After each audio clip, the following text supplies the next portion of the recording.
Students बात करेंगे unit and null vector की। अगर वेक्टर्स की को हम एक्सप्लेन करें तो हम जानते हैं कि वेक्टर्स हम किस तरह से बताते हैं कि हमारे पास अगर कोई एक फिजिकल क्वांटिटी जो कि जिसके लिए हमें मैग्नीट्यूड प्लस डायरेक्शन रिक्वायर्ड हो उसको एक्सप्लेन करने के लिए, तो हम ऐसे क्वांटिटीज को क्या कहते हैं कि ये वेक्टर क्वांटिटीज हैं, मैग्नीट्यूड प्लस डायरेक्शन। ठीक है। अच्छा, अब अगर हम देखें कि हमारे पास सबसे पहले अगर हम बात कर लेते हैं यूनिट वेक्टर्स की, स्टूडेंट्स की यूनिट वेक्टर्स हमारे पास कौन से वेक्टर्स होते हैं। तो यूनिट वेक्टर्स हमारे पास वो वेक्टर्स होते हैं जो कि डायरेक्शन को, किसी भी वेक्टर्स की डायरेक्शन को बताने के काम आते हैं। ठीक है। Use to define the direction of the, या फिर आप ये भी कह सकते हैं कि डायरेक्शन को रिप्रेजेंट करने के काम आते हैं। ठीक है। यूज टू डिफाइन के बजाय हम रिप्रेजेंट कर देते हैं। ठीक है। रिप्रेजेंट, ठीक है, रिप्रेजेंट द वेक्टर डायरेक्शन। ठीक है। वेक्टर की जो डायरेक्शन है उसको रिप्रेजेंट करने के हमारे काम आते हैं यूनिट वेक्टर्स। अब इनका जो स्टूडेंट्स मैग्नीट्यूड होता है, यानी कि यूनिट वेक्टर्स का हमारे पास जो मैग्नीट्यूड होता है वो हमारे पास 1 होता है, यानी कि इनका मैग्नीट्यूड हमेशा जो है वो हमारे पास एक स्पेसिफाइड अमाउंट में 1 रहता है, जिसकी वजह से इनको एक अलग वेक्टर्स के तौर पर डिफाइन किया गया है। और फिर इसके बाद जो इनकी डायरेक्शन होती है, यानी कि जो वेक्टर की डायरेक्शन होती है उसी की डायरेक्शन में जो है ये अपने आप को जो है वो रिप्रेजेंट करते हैं। अब अगर फॉर एग्जांपल हम एक वेक्टर ले लेते हैं, यानी कि ए वेक्टर है मेरे पास, और ए वेक्टर का जो मतलब कि ये हमारे पास वेक्टर है और इसके ऊपर मैंने एक एरो हेड का निशान डाल दिया। अब इसका जो मैग्नीट्यूड है वो हम इस तरह से रिप्रेजेंट करते हैं बार्स के जरिए, और फिर इसका जो यूनिट वेक्टर होगा वो हैड के जरिए, यानी कि आप ए वेक्टर लिखेंगे और उसके ऊपर एक छोटी सी हैड डाल देंगे तो ये रिप्रेजेंट कर रहा होगा हमारे पास बेसिकली एक यूनिट वेक्टर को। ठीक है। ये हमारे पास एक यूनिट वेक्टर की रिप्रेजेंटेशन है जो कि हम करते हैं कि जब हम लिख रहे होते हैं चीजों को तो इस तरह से हम उसको जो है वो डिफाइन करते हैं। अब यूनिट वेक्टर जो है उसको हम किस तरह से इस इक्वेशन के जरिए जो है निकाल सकते हैं, वो आप देखेंगे ए हैट की वैल्यू जो है वो हमारे पास किस तरह आएगी, vector A divided by its magnitude. यानी कि आपने जब यूनिट वेक्टर निकालना है तो आपने वेक्टर को डिवाइड कर देना है बाय इट्स मैग्नीट्यूड, तो आपको जो है वो यूनिट वेक्टर की जो है वो वैल्यू पता चल जाएगी। अब अगर हम कोऑर्डिनेट यानी कि 3 डायमेंशनल कार्टेशियन कोऑर्डिनेट सिस्टम की बात करें स्टूडेंट्स, ठीक है, तो हम देखते हैं कि जो उसमें हमारे पास 3 तरह के जो है एक्सेस आ जाते हैं, यानी कि एक्स, वाई और जी एक्सेस। ये हमारे पास कार्टेशियन कोऑर्डिनेट सिस्टम है। ठीक है। कोऑर्डिनेट यहाँ मैं पूरा लिख भी देती हूँ ताकि इस चीज को हम स्पेसिफाई कर सकें। ठीक है। ये कार्टेशियन कोऑर्डिनेट सिस्टम की बात कर लेते हैं स्टूडेंट्स, कि जिसमें हमारे पास जिस तरह से यहाँ मैं एक फिगर के जरिए एक्सप्लेन कर देती हूँ इस चीज को बेहतर तरीके से, कि हमारे पास इसमें क्या होता है कि हमारे पास एक्स, वाई और जी जो है वो हमारे पास कोऑर्डिनेट्स हैं।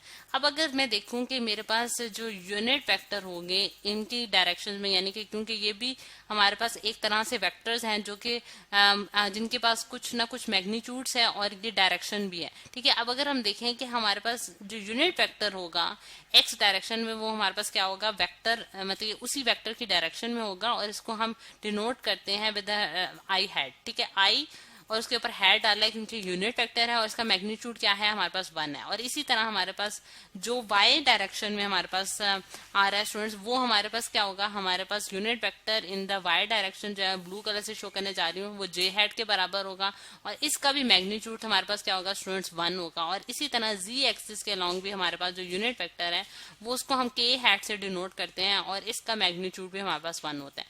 तो ये हमारे पास 3 जो हमारे पास कोऑर्डिनेट हैं जो कि कार्टेशियन कोऑर्डिनेट सिस्टम कहलाते हैं, यानी कि इनके दरमियान जो एंगल्स होते हैं यानी कि ये एक दूसरे पे परपेंडिकुलर होते हैं। ठीक है। तो उनके केसेस में हमारे पास यूनिट वेक्टर्स डिफाइन किए गए हैं, आई हैट, जे हैट और के हैट। यानी कि अगर कोई वेक्टर इस डायरेक्शन में लाई कर रहा है तो उसका जो यूनिट वेक्टर होगा वो आई हैट होगा, और अगर वाई एक्सिस में लाई कर रहा है तो उसका यूनिट वेक्टर जे हैट होगा, और इसी तरह अगर जी एक्सिस में लाई करता है तो उसकी जो डायरेक्शन होगी वो हम के हैट से डिनोट करेंगे। ठीक। अब इसी तरह स्टूडेंट्स हमारे पास जो मेजर तरह के हमारे पास जो यूनिट वेक्टर्स आते हैं उनमें हमारे पास जो 2 बहुत फ्रीक्वेंटली यूज किए जाते हैं वो एक वेक्टर है जो कि आर हैट है। ठीक है। यहाँ मैं लिख भी देती हूँ कि वेक्टर आर हैट जो है वो बहुत फ्रीक्वेंटली यूज किया जाता है। ये आर हैट वेक्टर जो है वो बेसिकली पॉइंट आउट कर रहा होता है in the direction of R, यानी कि अगर आर वेक्टर कोई भी आर्बिट्ररी आपके पास कोई वेक्टर है आर, ठीक है, और उसका जो यूनिट वेक्टर होगा वो उसी की डायरेक्शन में हमें डायरेक्शन शो करेगा, और उसको हम किस तरह से रिप्रेजेंट करेंगे आर हैट के जरिए। और आर हैट की वैल्यू जो होगी स्टूडेंट्स वो किसके बराबर होगी, vector R divided by its magnitude. ठीक है, यानी कि आर वेक्टर को आप डिवाइड करेंगे जब उसके मैग्नीट्यूड से, तो आप आर हेड की वैल्यू जो है वो देख सकते हैं। अब इसकी एक छोटी सी एग्जांपल देख लेते हैं। अगर हमारे पास आर वेक्टर जो है वो मेरे पास फॉर एग्जांपल कि मेरे पास 3i hat plus 4j hat के बराबर आता है, यानी कि 3i hat plus 4j hat का क्या मतलब है स्टूडेंट्स, मेरे पास जिस तरह से मैं यहाँ आपको दिखाना चाह रही हूँ कि मेरे पास ये आर वेक्टर है जिसका अगर आप एक्स कंपोनेंट देखें तो वो मेरे पास 3 उसका मैग्नीट्यूड है, और वो किस डायरेक्शन में है, यूनिट वेक्टर आर मतलब कि एक्स एक्सिस पे लाई करता है, तो उसका जो यूनिट वेक्टर होगा वो आई हैट होगा। ठीक है, और इसी तरह उसका जो वाई कंपोनेंट है वो 4 यानी कि 4 मैग्नीट्यूड के साथ जो है वो वाई डायरेक्शन में लाई कर रहा है, इस वजह से उसके साथ हमने यूनिट वेक्टर जे हैट डिनोट किया। अब इसका जब मैं मैग्नीट्यूड फाइंड आउट करती हूँ स्टूडेंट्स, तो मैं किस तरह से फाइंड आउट कर सकती हूँ कि 3 का होल स्क्वायर प्लस 4 का होल स्क्वायर और उसका 4 का अंडर रूट। ठीक है, ये हमारे पास इसका मैग्नीट्यूड आ जाएगा। तो इसकी आप वैल्यू जो है वो कैलकुलेटर से फाइंड आउट कर लेंगे, और फिर उसको जो है कैसे आप कर सकते हैं कि जिस तरह से ये हमारे पास स्टूडेंट्स जो आ रहा है इसका आंसर वो हमारे पास क्या आता है 25, और जब अंडर रूट हम 25 लेते हैं तो हमारे पास 5 आ जाता है। तो इस तरह से हम आर जो यूनिट वेक्टर फाइंड आउट करेंगे वो हमारे पास कितना आएगा 3i hat plus 4j hat divided by 5, और ये हमारे पास स्टूडेंट्स यूनिट वेक्टर आ गया, जो कि इसको आप इस तरह से भी लिख सकते हैं कि 3 divided by 5 into I hat plus 4 divided by 5 into J hat. तो ये हमने इस तरह से जो है इसका यूनिट वेक्टर फाइंड आउट कर लिया।